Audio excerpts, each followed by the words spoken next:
మకర రాశి వారు జ్యేష్ఠమాస అమావాస్య ఆరుద్ర నక్షత్రము శుక్రవారం సందర్భంగా ఒకవైపు వీళ్ళకు ఏలనాటి శని చివరార్ధ సంచార స్థితి జరుగుతున్న కాల సమయంలో ఈ అమావాస్య రోజు ఎలాంటి విధి విధానం పాటించడం వల్ల అద్భుతమైన యోగం వీరు సొంతమవుతుందో ఈ వీడియోలో సవివరంగా సంపూర్ణంగా తెలుసుకుందాం.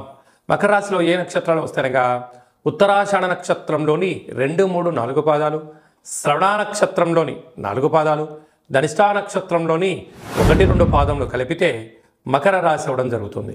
అలాగే చాలామందికి పుట్టినటువంటి కాల సమయంలో డేటా ఆఫ్ బర్త్లు లేనటువంటి కారణం వలన పేరు యొక్క మొదటి అక్షరాన్ని అనుసరిస్తూ ఆ రాశిని తెలుసుకునే ప్రయత్నం చేద్దాం.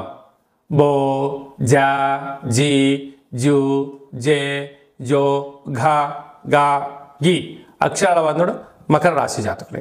మకర రాశికి అధిపతి శని భగవానుడు. వీరికి మకర రాశిలో నుండి 2వ స్థానంలో శని భగవానుడు స్వక్షేత్రకంగా ఉండడం వలన కొన్ని సమయాల్లో ధనాన్ని విచ్చలవిడిగా ఖర్చు పెట్టే పరిస్థితి ఉంటుంది. అంటే ఆ వస్తువు కొనేటప్పుడు అది ఎన్నిసార్లు ఉపయోగపడుతుంది, ఎన్నిసార్లు ఉపయోగపడదు అనేటు ఆలోచించకుండా సమయం ఉంది కదా, ధనం ఉంది కదా అని చెప్పి వాడడం మొదలు పెడుతున్నారు. రాబోయే కాలంలో ఇది ఆపకపోతే స్థిరచరాస్తులు మంచు కొండలో మంచు ఎలా కరిగిపోయే డబ్బులు ఎలా వెళ్ళిపోతాయో అలా వెళ్ళిపోయే ప్రమాదం పొంచి ఉంది. తస్మాత్ జాగ్రత్త.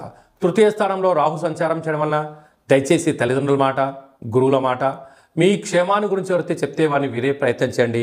విజయం మీ సొంతం అవుతుంది. అర్ధాష్టమ కుజుడు స్వక్షేత్రకారకుడు అవ్వడం వలన మీ జన్మ నక్షత్రం రోజున పూర్ణిమ అమావాస్య తిథుల యందున దూరావాయు జల ప్రయాణం పెట్టుకోవద్దు. వీలైనంత వరకు మౌనంగా ఉండే ప్రయత్నం చేయండి. అలాగనే ఆవేశం తగదు అని చెప్పి గుర్తుపెట్టుకోగలగాలి.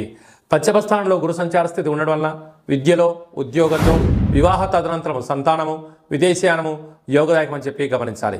ఏడాది తర్వాత రవి భగవానుడు మిథున రాశిలో రవితో కలిపి శుక్రుడు సంచారం చేయడం వలన కొన్ని చిన్న విషయాలకు ఆందోళన తగదు.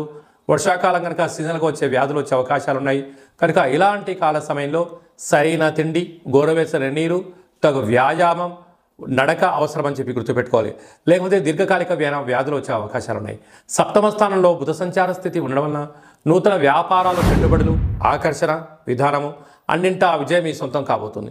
భాగ్యస్థానంలో కేతు సంచార స్థితి ఉండడం వలన భార్యాభర్తల మధ్య, ప్రేమికుల మధ్య, అన్నదమ్ముల మధ్య, పార్ట్నర్షిప్ వ్యవహార కార్యక్రమాల మధ్య అన్యోన్యత చాలా అవసరం అని చెప్పి గుర్తుపెట్టుకోగలగాలి.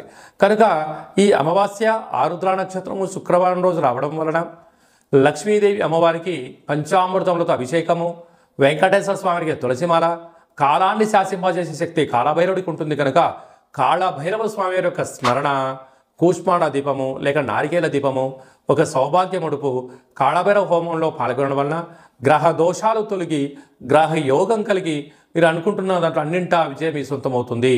నీటి వ్యాపారాలు, హోటల్ వ్యాపారాలు, అలాగనే స్ట్రీట్ ఫుడ్ బిజినెస్ చేసేటువంటి వారు, ఫుడ్ కోర్ట్సు, డాక్టర్లు, ఆయుర్వేదము, మెడిసిన్, వస్త్ర వ్యాపారాలు, వ్యవసాయ సోదరీమణులు, గృహ భవనాల నిర్మాణ కార్యక్రమం చేసేవారు, ప్రభుత్వ ఉద్యోగ ప్రయత్నం చేసేవారు జాగ్రత్త అవసరం అని చెప్పి జ్యోతిర్విజ్ఞానం తెలియచేస్తుంది.